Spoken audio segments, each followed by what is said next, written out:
آتش گدے کو تیار کیا گیا اور کافی مدت ہوئی اور اس مدت میں لکڑیاں اکٹھی کرتے رہے، یہاں تک کہ یہ ہے کہ اس شہر میں اگر کوئی انسان بیمار ہوتا تھا تو وہ آتش گدے میں لکڑی ڈال کر آتا تھا ابراہیم خلیل اللہ کے نام سے، تو اللہ کے پیغمبر کے نام سے پروردگار شفا دیتا تھا۔ اور جب یہی سلسلہ جاری رہا، کسی کا ڈھور بیمار ہوا لکڑی ڈالے آئے ٹھیک ہو گیا، کوئی انسان بیمار ہوا لکڑی ڈالے آئے ٹھیک ہو گیا، یہ چلتا رہا۔ اور چلتے چلتے میری ملت کے نوجوانوں، تاریخ میں آتا ہے کہ جب وہ آتش گدا تیار ہوا، اور ایک بات اور مستقل بتا دوں، آتش گدے میں لکڑی سب سے زیادہ کس کی تھی یہ پتا ہے؟ وہ سرس کی لکڑی تھی۔ وہ سرس کی لکڑی سب سے زیادہ تعداد میں آتش گدے میں ڈالی گئی تھی، یہاں تک کہ بزرگوں کا قول ہے کہ مسلمان کو کم سے کم سرس کی لکڑی کو کم جلانا چاہیے، کیونکہ اس نے ابراہیم خلیل اللہ کو زر تو نہیں دیا تھا لیکن ڈالا ضرور گیا تھا۔ حضرت ابراہیم خلیل اللہ وہ آتش نمرود جب تیار ہو گیا، نمرود نے وہ تیار کرا دیا گیا، ایک تاریخ رکھی گئی اور اس تاریخ میں وہ آتش گدا بھڑکایا گیا۔ حضرت ابراہیم خلیل اللہ کو ایک منزیخ میں باندھ کر کے سارے شہر میں پھرایا گیا، اور پھرانے کے بعد میں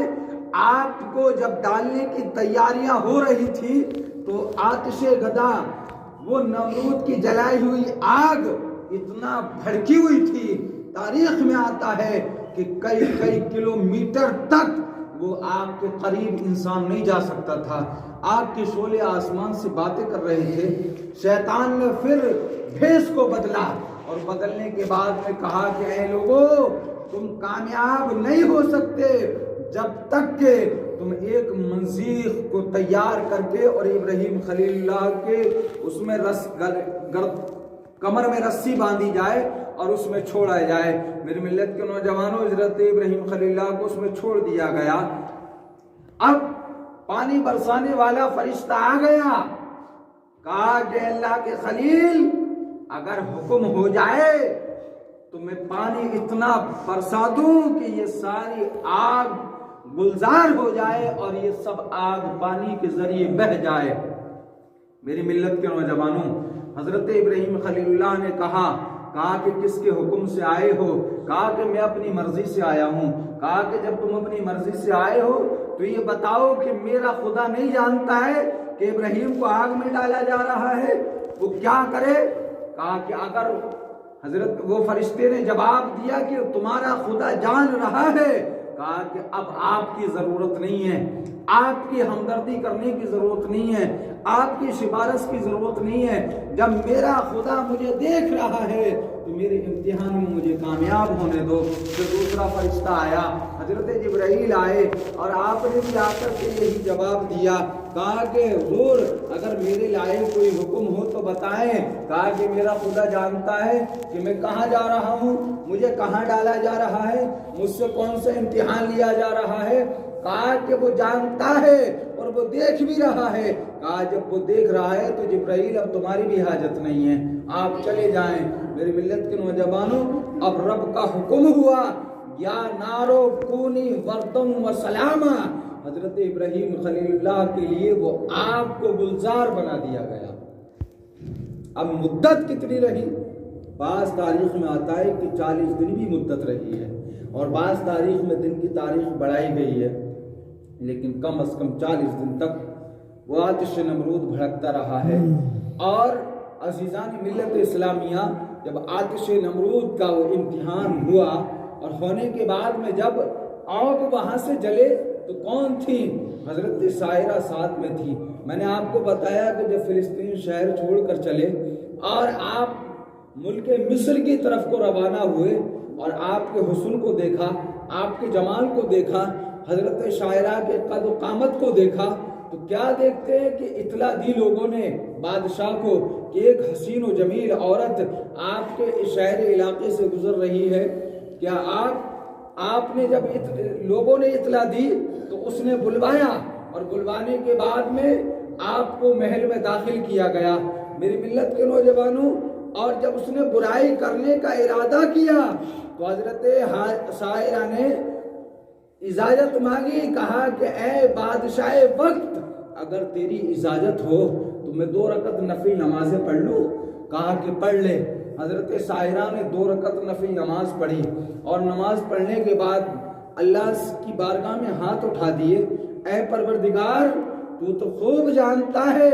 کہ اس کا کیا ارادہ ہے، تو خوب جانتا ہے کہ میں کیا چاہتی ہوں۔ پروردگار نے ایسی بیماری اس پر مسلط کی، بعض تاریخ میں آتا ہے کہ اس کے جسم میں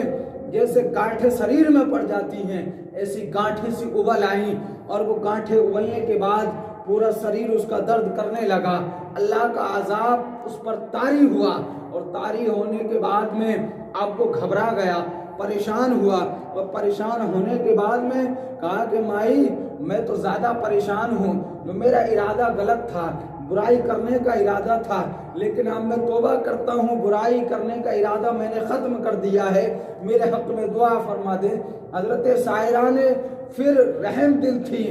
آپ کے دل میں رحم آیا، آپ نے پھر ہاتھ اٹھا دیے اور دعا کرنے لگی، اے پروردگار زمین و آسمان کے مالک، اے جبار و قہار، اے غفور الرحیم، تو خوب جانتا ہے کہ اب یہ مجھ سے غلطی کو اس نے مان لیا ہے، اے پروردگار، اے زمین و آسمان کے مالک، تو اسے شفا عطا فرما دے۔ تو یہ جملے کہنے تھے۔ حضرت ابراہیم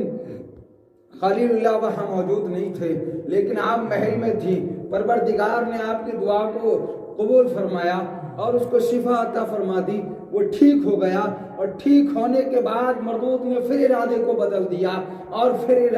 برائی کے ارتکاب پر آیا، پھر اس نے برائی کا ارادہ کر لیا۔ میری ملت کے نوجوانوں، حضرت سائرہ نے پھر ہاتھ اٹھا دیے، اے پروردگار تو خوب دلوں کے حالوں سے واقف ہے، اے پروردگار اس نے برائی کا ارادہ کر لیا ہے، پروردگار تو خوب جانتا ہے۔ پروردگار نے پھر اسی بیماری میں اس کو مسلط کر دیا، پھر اسی وہی بیماری آ گئی، بڑا پریشان ہوا، اور پریشان ہونے کے بعد میں پھر کہا کہ اے ماں، اے مائی اب تو دعا فرما دے، لیکن میں آج سچے دل سے توبہ کرتا ہوں تیرے خدا کی قسم کہ اب میں برائی نہیں کروں گا۔ میری ملت کے نوجوانوں، جب اس نے اتنا ہی کہا، آپ نے پھر ہاتھ اٹھا دیے، پھر ٹھیک ہو گیا، اور اس نے جان لیا،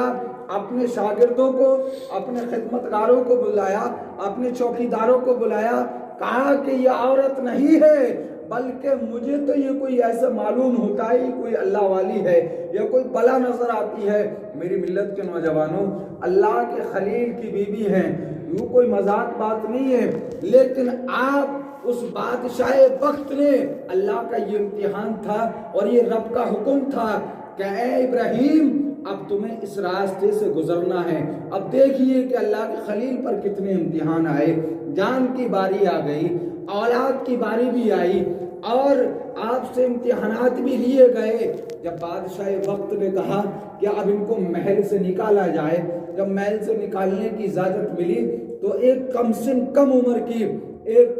شہزادی تھی اس بادشاہ پر، جس کا نام حضرت حاجرہ ہے، اسی بادشاہ کی بیٹی ہے۔ میری ملت کے نوجوانوں، کہا کہ سائرہ آپ اکیلی نہ جائیں، بلکہ میں آپ کی خدمت کے لیے ایک بیٹی اور دیتا ہوں، یہ آپ کی خدمت کرتی رہے گی۔ میری ملت کے نوجوانوں، حضرت ابراہیم خلیل اللہ وہاں سے لے کر جب چلے تو کچھ دنوں کے بعد میں آپ سے نکاح ہوا، اور نکاح ہونے کے بعد کچھ مدت عرصہ گزرنے کے بعد